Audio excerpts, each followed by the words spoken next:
समय की बात है कि साहूकार अपनी पत्नी को लाने के लिए अपने ससुराल गया। कुछ दिन रहने के बाद उसने अपनी पत्नी के साथ अपने घर आने की सोची। दुर्भाग्य से उस दिन बुधवार का दिन था। लड़की के परिवार वालों ने कहा कि आज बुधवार का दिन है, जो कि किसी कार्य हेतु शुभ नहीं माना जाता है, इसलिए आज तुम मत जाओ।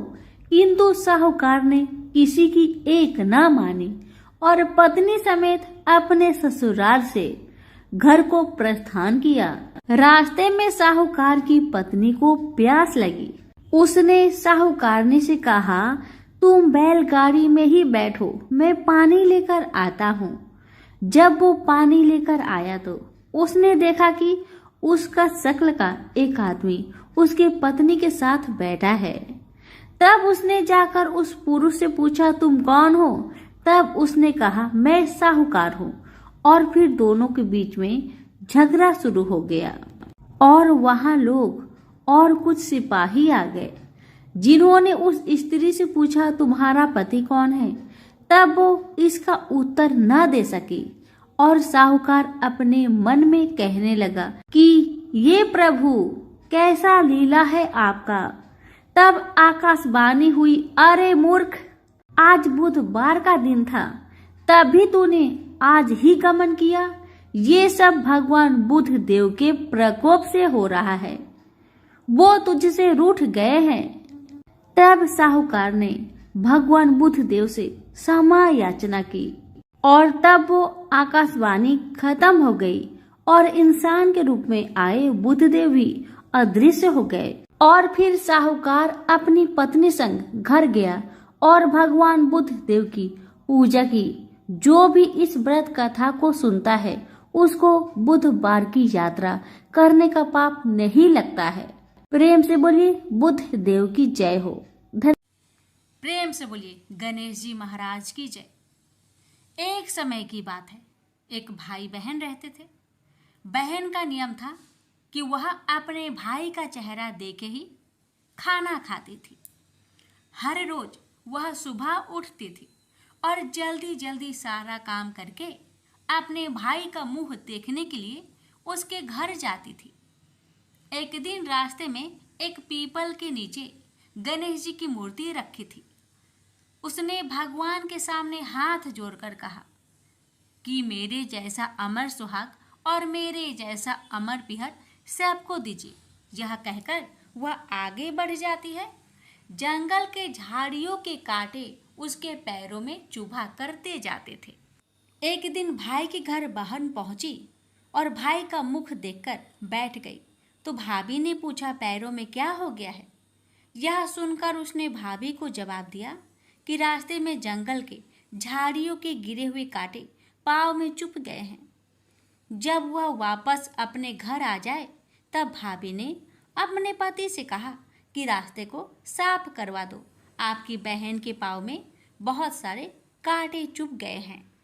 भाई ने तब कुल्हाड़ी लेकर सारी झाड़ियों को काटकर रास्ता साफ कर दिया, जिससे गणेश जी का स्थान भी वहां से हट गया।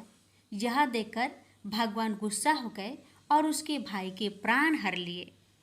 लोग अंतिम संस्कार के लिए जब भाई को ले जा रहे थे तब उसकी भाभी रोते हुए लोगों से कही, थोड़ी देर रुक जाओ, उसकी बहन आने वाली है, वह अपने भाई का मुख देखे बिना नहीं रह सकती, उसका यह नियम है। तब लोगों ने कहा, आज तो देख लेगी पर कल कैसे देखेगी? रोज दिन की तरह बहन अपने भाई का मुंह देखने के लिए जंगल में निकली। तब जंगल में उसने देखा कि सारा रास्ता साफ किया हुआ है। जब वह आगे बढ़ी तो उसने देखा कि सिद्धि विनायक को भी वहां से हटा दिया गया है। तब उसने जाने से पहले गणेश जी को एक अच्छे स्थान पर रखकर उन्हें स्थान दिया और हाथ जोड़कर बोली, भगवान मेरे जैसा अमर सुहाग और मेरे जैसा अमर पिहर सबको देना। और फिर बोलकर आगे निकल गई। भगवान तब सोचने लगे, अगर इसकी नहीं सुनी तो हमें कौन मानेगा? हमें कौन पूजेगा। तब सिद्धि विनायक ने उसे आवाज दी, बेटी इस खेजड़ी की 7 पत्तियां लेकर जा और उसे कच्चे दूध में घोलकर भाई के ऊपर छींटा मार देना, वह उठकर बैठ जाएगा। यह सुनकर जब पीछे मुड़ी तो वहाँ कोई नहीं था। फिर वह यह सोचने लगी कि ठीक है, जैसा सुना वैसा कर लेती हूँ। फिर वह 7 खेजड़ी की पत्तियां लेकर अपने भाई के घर पहुंची। उसने देखा वहाँ कई लोग बैठे हुए हैं। भाभी बैठी रो रही है और भाई की लाश रखी है। तब उसने उस 7 पत्तियों को बताए हुए नियम के तहत भाई के ऊपर इस्तेमाल किया। तब भाई उठकर बैठ गया। भाई बोला बहन से, बोला मुझे बहुत ही गहरी नींद आ गई थी। तब बहन बोली यह नींद किसी दुश्मन को भी ना आए, और उसने सारी बात अपने भाई को बता दी। तो मान्यता के अनुसार ये है गणेश जी की चमत्कारी कथा। प्रेम से बोलिए गणेश भगवान जी की जय हो। पौराणिक कथा के अनुसार एक समय की बात है कि भगवान विष्णु का विवाह माता लक्ष्मी जी के साथ निश्चित हुआ। विवाह की सभी तैयारी होने लगी। सभी देवी देवताओं को निमंत्रण भेजे गए, लेकिन भूलवश गणेश जी को निमंत्रण देना रह गया था। इधर भगवान विष्णु की बारात जाने का समय आ चुका था। सभी देवता अपनी पत्नियों के साथ विवाह समारोह में शामिल होने को आए, परंतु सभी देवी देवताओं ने देखा कि गणेश जी कहीं दिखाई नहीं दे रहे हैं। तब उन सभी ने आपस में चर्चा की, क्या गणेश जी को नहीं न्योता दिया गया या गणेश जी ही नहीं आए हैं। सभी को इस बात पर बहुत आश्चर्य हुआ। इस बात पर उन सभी ने विष्णु भगवान से ही इसका कारण पूछा।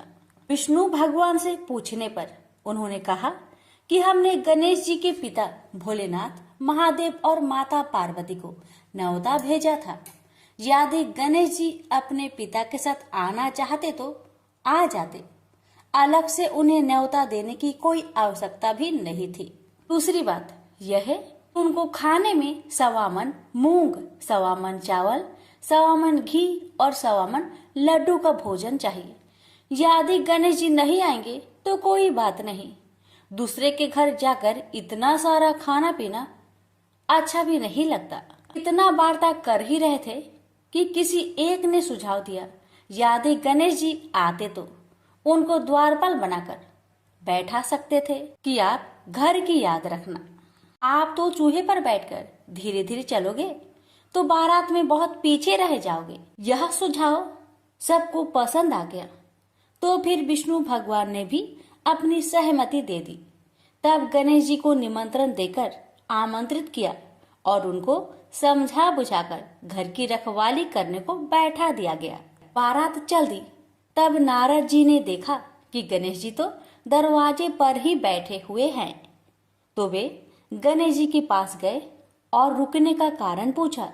गणेश जी कहने लगे कि विष्णु भगवान ने मेरा बहुत अपमान किया है। नारद जी ने कहा कि आप अपनी मूषक सेना आगे भेज दो तो वह रास्ता खोद देगी, जिससे उनके वाहन धरती में धंस जाएंगे। तब आपको सम्मान पूर्वक बुलाना पड़ेगा।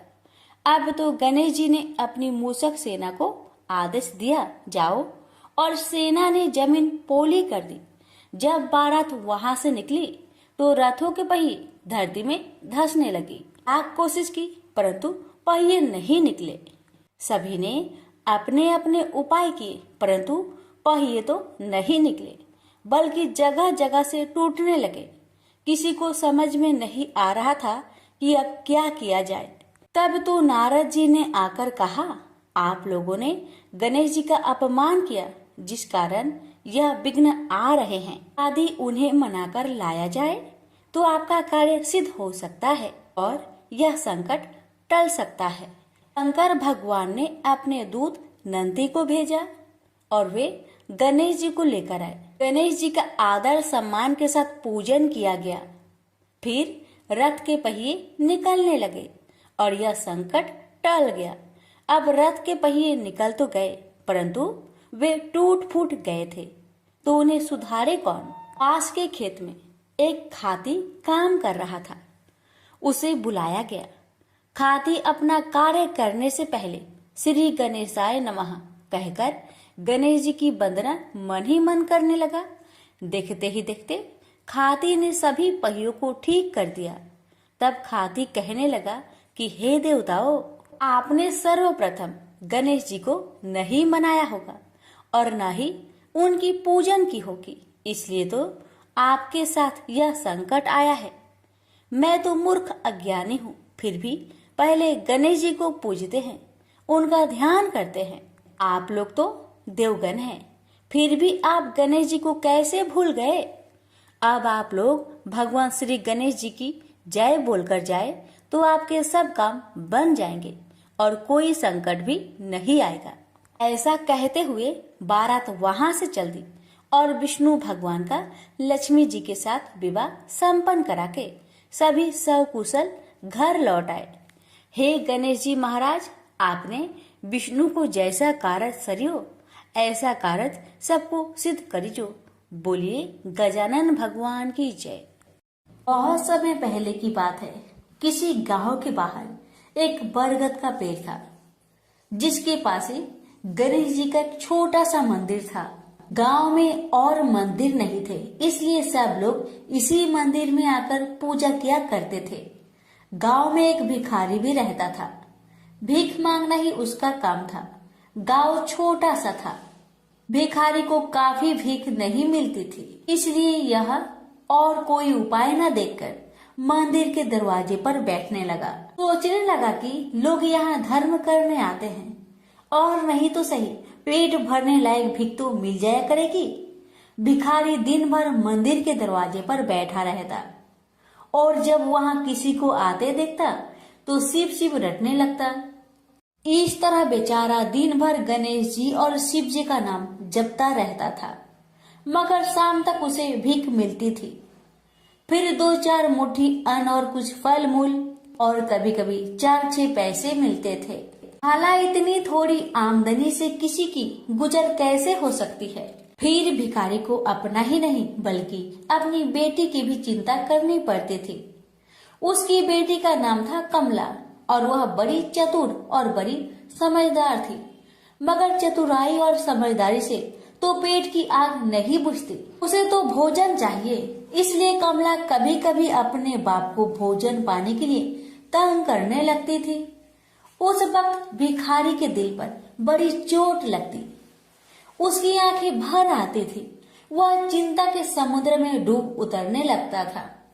गर्मी के दिन थे, दोपहर का समय था। ऊपर आसमान और नीचे धरती धक धक जल रही थी। चारों तरफ सन्नाटा छा रहा था। ऐसे ही समय में महादेव पार्वती लोगों का सुख दुख देखने इस संसार में आए। चलते चलते वे उसी गांव में पहुंचे और गणेश जी के मंदिर के सामने से निकले। भिखारी उन्हें आते देख ओम नमः शिवाय की रटना रटने लगा। भिखारी की यह हालत देख पार्वती जी को बड़ी दया आई।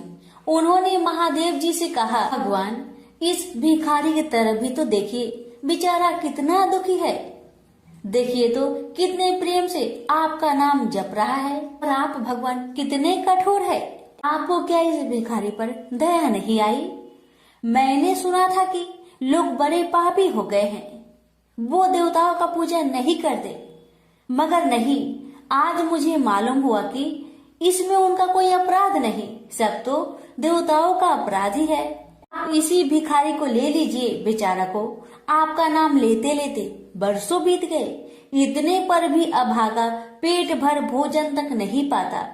जब देवता ही ऐसे कठोर हो जाएंगे तब कोई काहे उनकी पूजा करेगा। महादेव जी को पार्वती जी की बात लग गई। भगवान बोले, देवी आप असल बात क्या है नहीं जानती और आप जान भी नहीं सकती, क्योंकि आपका हृदय ही इतना कोमल है कि मैं कहता हूँ देवी आप जिद ना करें, जो हो रहा है उसे होने दीजिए। देवी ने एक ना सुना तो भगवान ने कहा, ठीक है तो मैं आज इस भिखारी के लिए कुछ बंदोबस्त करा देता हूँ, जिससे इस भिखारी का दुख दूर हो जाएगा। इतना कहकर महादेव जी पार्वती जी के साथ मंदिर में पहुँचे। माता पिता को आते देख गणेश जी उठकर खड़े हो गए। उन्होंने बड़े प्रेम से माता पिता को प्रणाम किया। महादेव जी ने गणेश जी को आशीर्वाद दिया और कहा, देखो बेटा, यह भिखारी बरसों से तुम्हारे द्वार पर बैठा है, मेरा नाम जपा करता है, मगर तुमने अब तक इस पर दया क्यों नहीं किया? अब ऐसा कुछ उपाय करो जिससे इस बेचारे का दुख दूर हो जाए। गणेश जी ने हाथ जोड़कर उत्तर दिया, अच्छी बात है पिताजी, 7 दिन के भीतर उसका दुख दूर हो जाएगा। उसे कहीं न कहीं से 2 लाख रुपए मिल जाएंगे। गणेश जी का उत्तर सुनकर महादेव पार्वती आगे को चल गए। इसी समय एक बनिया मंदिर में पूजा करने आया था। वह आड़ में छिपा छिपा महादेव जी और गणेश जी की बातें सुन रहा था। उसने सोचा, ये तो बहुत अच्छा मौका है, यदि थोड़ी चतुराई से काम लूं तो सहज ही 2 लाख का मालिक मैं हो सकता हूँ। बस वह बड़ी खुशी से भिखारी के सामने पहुँचा और उसे प्रणाम कर एक तरफ बैठ गया। भिखारी को आज तक किसी ने प्रणाम नहीं किया था, न कोई उसके पास आकर बैठा ही था। बनिए की इस काम से भिखारी ने समझा कि यह बेशक कोई भला मानुष है। वह मन ही मन प्रसन्न हुआ और बनिए से बोला, बाबा आप बहुत दयालु जान पड़ते हैं, कहिए मेरे पास आने की कृपा क्यों कर हुई? आप नहीं जानते मैं एक गरीब भिखारी हूँ। बनिए को तो अपना मतलब गांठना था। मीठेपन से बोला, आप भिखारी है? कौन कहता है कि आप भिखारी है? मुझे अच्छी तरह मालूम है कि आप एक पहुँचे हुए महात्मा हैं और आपके दर्शन से लोगों के पाप दूर हो जाते हैं। मैं भी आपके दर्शन करने चला आया हूँ। मुझे आपसे कुछ पूछना है, यदि आज्ञा दो तो पूछो। भिखारी खुशी से बोला, पूछिए। बनिया बोला, भला दिन भर आपको कितनी भीख मिल जाती है? भिखारी बोला, भाई मिलने की क्यों पूछते हो, यहाँ तो पेट की भी लाले पड़े रहते हैं। रोजाना 2-4 मुट्ठी अन्न मिल जाता है, कभी 2-4 पैसे भी मिल जाते हैं, किसी तरह दिन काट लेता हूँ। बनिया कहने लगा, राम राम, आप जैसे महात्मा और यह कष्ट, इस गांव के आदमी भी क्या आदमी हैं? आपकी थोड़ी सी सहायता नहीं कर सकते? आप कैसे यह कष्ट सह लेते हैं? मुझे तो आप पर बड़ी दया आती है। मेरे जी में आता है कि मैं आपकी कुछ सेवा करूं, पर कहने में डर मालूम होता है। भिखारी बोला, आप मेरी सहायता कर सकते हैं?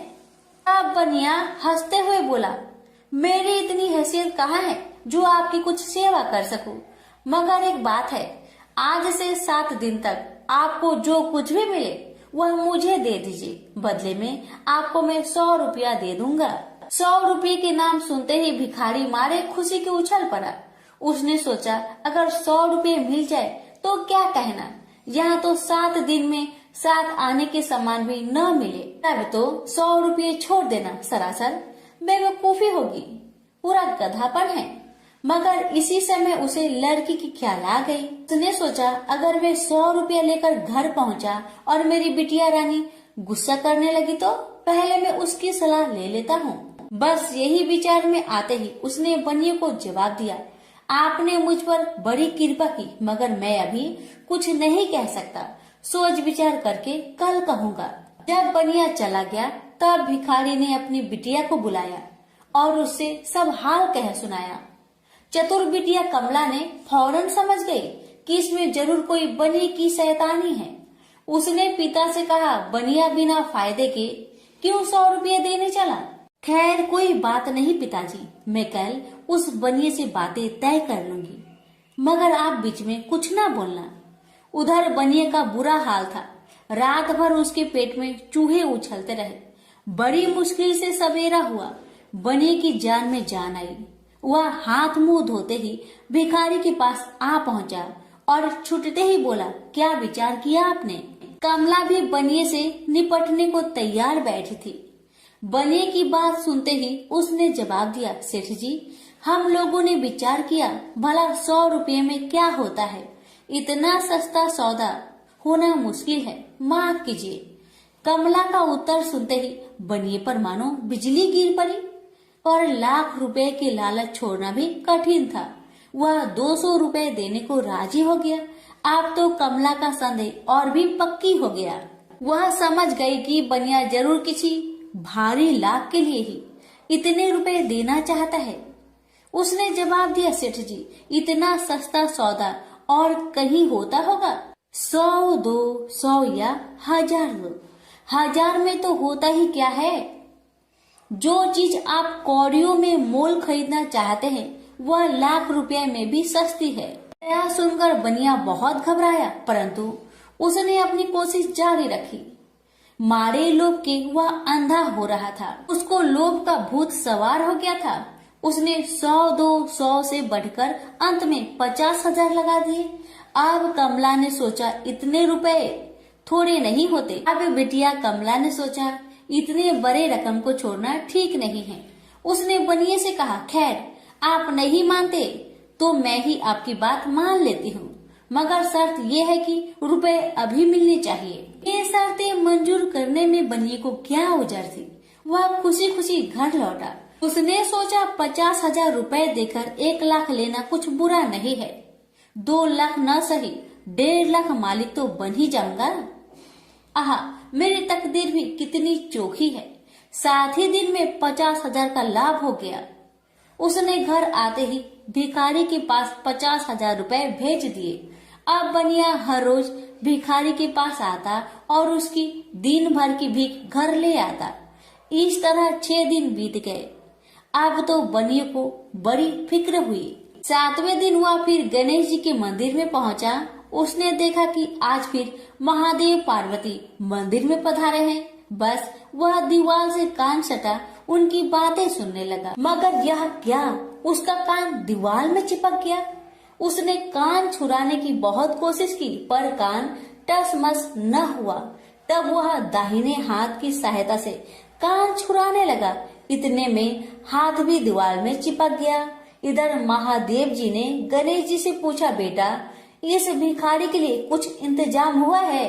गणेश जी बोले, जी हाँ, उसे 50,000 रुपए तो दिलवा दिए हैं, बाकी के लिए बनिए को दीवार से चिपका कर रखा है। यह बनिया बड़ा लोभी कंजूस है। इसने गरीबों से एक एक के 4-4 वसूल कर अपना घर बनाया है। रुपए वसूल करने में इसने गरीबी पर दया नहीं की। उनके बच्चे भूखे मरते रहे, पर इसने 4 रुपए वसूल करके भी संतोष नहीं किया। इस तरह इसने 1 लाख रुपए से अपनी तिजोरी भर ली है। गरीबों के माल से यह सुख नहीं उठा सकता। अब जब तक यह भिखारी को बाकी 50,000 रुपए न देगा तब तक दीवार से चिपका रहेगा। गणेश जी की बातें सुनकर बनिए ने अपना माथा को पीट लिया। इसकी आंखें में आंसू बरसने लगे। जब उसने घर से 50,000 रुपए मंगवाया और भिखारी को दे दिए, तब कहीं दीवार से उसका पीछा छूटा। से बोलिए गणेश भगवान की जय, उमापति शंकर भगवान की जय। बात उस समय की है जब परशुराम ने अपनी प्रतिज्ञा के अनुसार पृथ्वी को क्षत्रियों से रहित कर दिया था।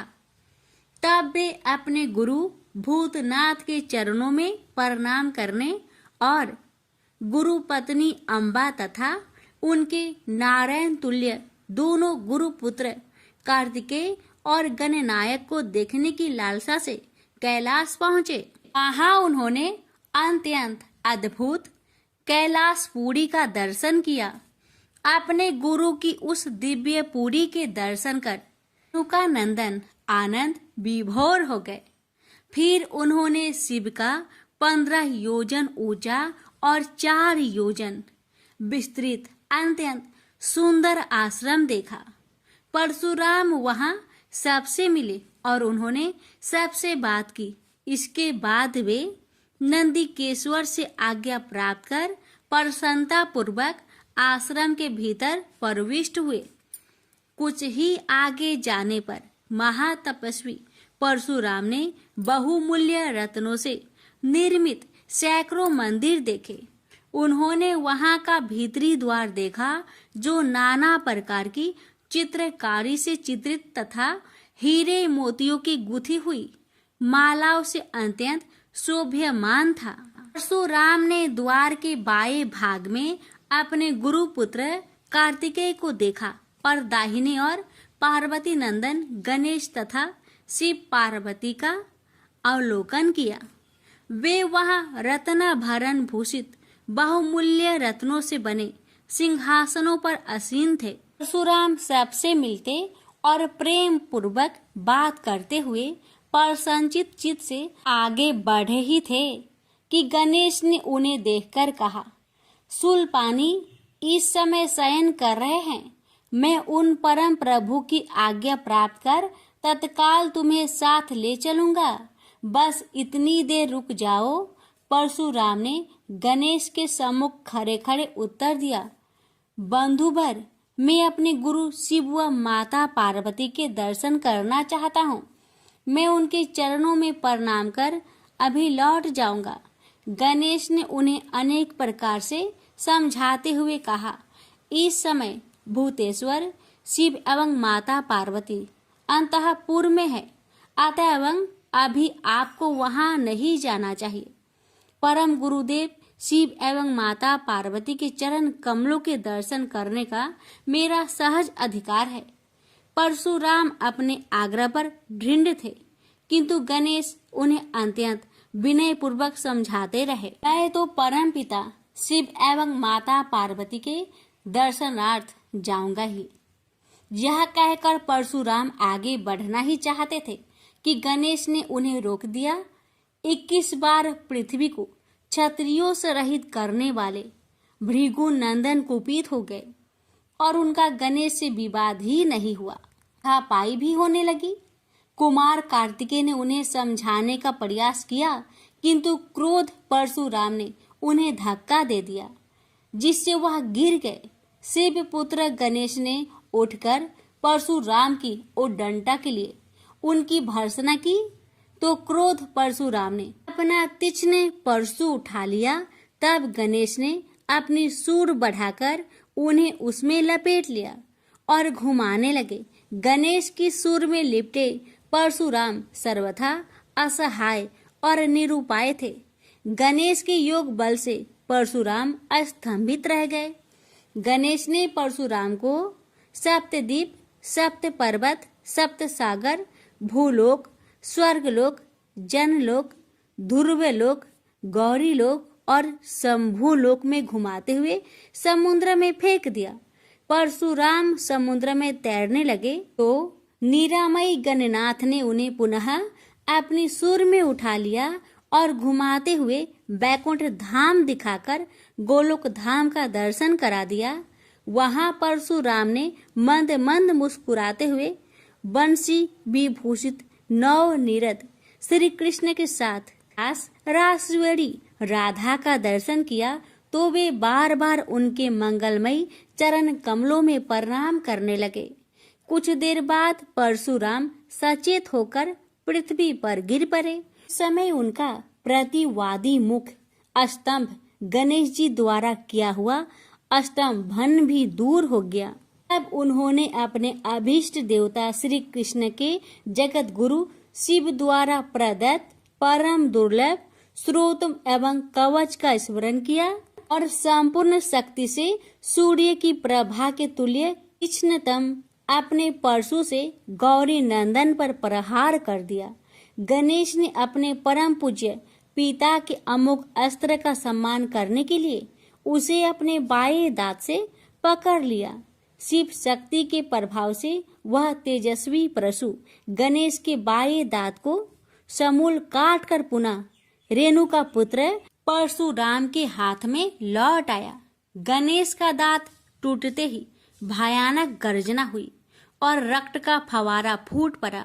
मुंह से निकलकर रक्त से सना दांत भूतल पर गिर पड़ा।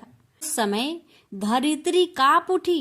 यह दृश्य कार्तिकेय, क्षेत्रपाल आदि पार्षद तथा शून्य में देवगण अत्यंत भयभीत होकर हाय हाय करने लगे। कैलाशवासी डर से मूर्छित हो गए। निंद्रापति सुधत्मा शिव की निंद्रा भंग हुई। बेटा यह क्या हुआ? दौड़ी हुई पार्वती आई तो उन्होंने अपने पुत्र गणेश के टूटे दांत तथा रक्त से सने हुए मुंह को देखा और देखा कि उनके हृदय खंड गणेश क्रोध शून्य परम शांत लज्जा से सिर झुकाए खड़े हैं। अत्यंत व्याकुल होकर उन्होंने स्कंद से पूछा, क्या बात है, यह कैसे हुआ? स्कंद द्वारा संपूर्ण वृत्तांत सुनकर पार्वती अत्यंत क्रोध हुई और अपने प्रिय पुत्र गणेश जी को सीने से लगाकर रोती हुई शिव से बोली, मेरे पुत्र गणेश और आपके शिष्य परशुराम में किसका दोष है, आप ही निर्णय करें। फिर माता पार्वती ने अपने सम्मुख परशुराम को शिव के प्रमोदक द्वारा चरण कमलों की निर्भयता पूर्वक सेवा करते हुए देखकर कहा, हे महाभाग राम, तुम योगियों के गुरु देवाधिदेव महादेव के शिष्य हो। तुम शुद्ध मन वाले हो। तुम्हारी अशुद्धता का कारण मेरी समझ में नहीं आ रहा। तुमने करुणामय गुरु से अमोघ परशु प्राप्त कर पहले तो उसकी क्षत्रिय जाति पर परीक्षा की और अब गुरु पुत्र पर परीक्षा की है। श्रुति गुरु दक्षिणा देने का निर्देश करती है और तुमने अत्यंत निर्दयता पूर्वक गुरु पुत्र का समूल एक दांत ही नष्ट कर दिया। अब इसका सिर भी काट डालो। चरमता का अमोघ परशु प्राप्त कर ले तो क्षुद्र श्रृंगाल भी वनराज को मार सकता है। इतना कहकर क्रोध से भगवती पार्वती परशुराम को मारने के लिए प्रस्तुत हो गई। भय बस परशुराम ने मन ही मन करुणा सागर गुरु को प्रणाम कर अपने इष्ट देव गोलोकनाथ श्री कृष्ण का स्मरण किया। तभी पार्वती ने अपने सम्मुख एक बौने ब्राह्मण बालक को देखा। उस पर तेजस्वी ब्राह्मण बालक को देखकर आतुरता से भगवान शंकर ने भक्ति पूर्वक मस्तक झुकाकर प्रणाम किया। उसके बाद माता पार्वती ने भी उसे प्रणाम किया। परम तेजस्वी ब्राह्मण बालक ने शिव एवं पार्वती को शुभ आशीर्वाद प्रदान किया। यह दृश्य देखकर कैलाशवासी बालक बालिकाएं भयभीत एवं चकित हो गए। फिर भगवान शंकर ने उनका पूजन किया। वे वामन भगवान रत्न सिंहासन पर विराजमान थे। उनका उत्कृष्ट तेज सर्वत्र फैल रहा था। भगवान शंकर ने मधुर शब्दों में कहा, आज मेरा परम सौभाग्य है जो आपने कृपा पूर्वक मेरे यहाँ पधार कर मुझे सेवा का अवसर प्रदान किया है। सुतोष शिव की मधुर वाणी से प्रसन्न होकर ब्राह्मण बाल रूपी स्वयं श्री हरि ने गंभीर स्वर में कहा, आप लोग की वर्तमान स्थिति जानकर मैं श्वेत द्वीप से आ रहा हूँ। मेरे भक्तों का कभी अमंगल नहीं होता। मेरा सहस्त्रसार उनके रक्षार्थ प्रतिक्षण प्रस्तुत रहता है, किंतु गुरु के रुष्ट होने पर मैं विवश हो जाता हूँ। गुरु की अवहेलना बलवती होती है। विद्या और मंत्र प्रदान करने वाला गुरु अभिष्ट देव से 100 गुना श्रेष्ठ है। गुरु से बढ़कर कोई देवता नहीं है, पार्वती से बढ़कर कोई पतिव्रता नहीं है तथा गणेश से उत्तम कोई जितेंद्रिय नहीं है। भृगु नंदन ने गुरु पत्नी एवं गुरु पुत्र की अवहेलना कर दी है।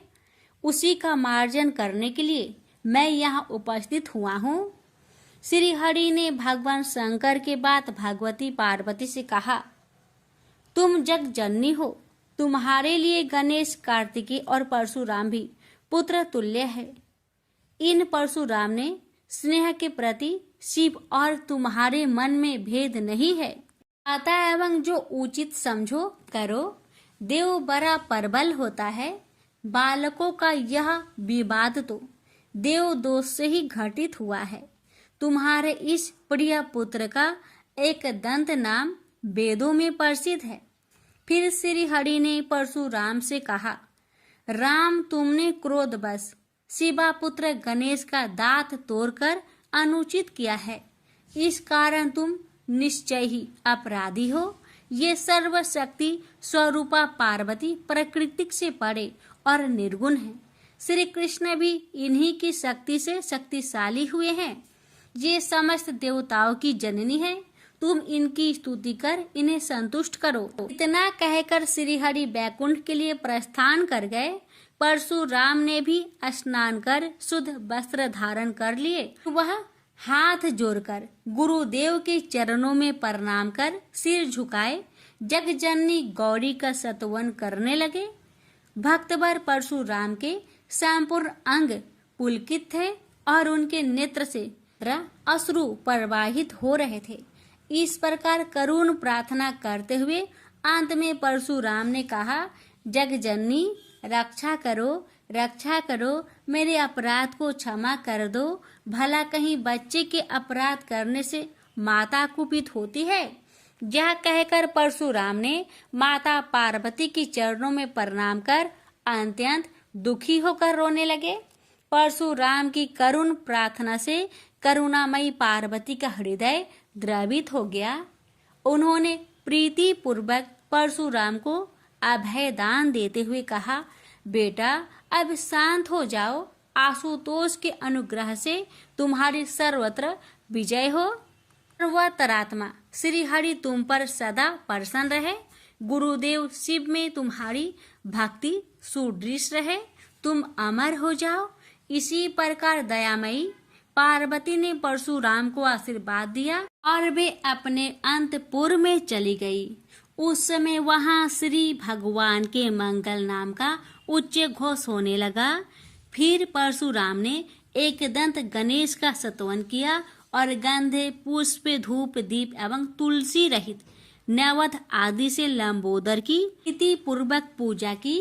परशुराम ने भक्ति भाव से भाई गणेश को संतुष्ट कर माता पार्वती एवं कृपा सिंधु त्रिलोचन के चरणों में प्रणाम किया। फिर उन्होंने गुरु की आज्ञा प्राप्त कर प्रसन्नता पूर्वक वहां से प्रस्थान किए। प्रेम से बोलिए गौरी पुत्र गणेश भगवान की जय। हर हर महादेव। माता पार्वती की जय।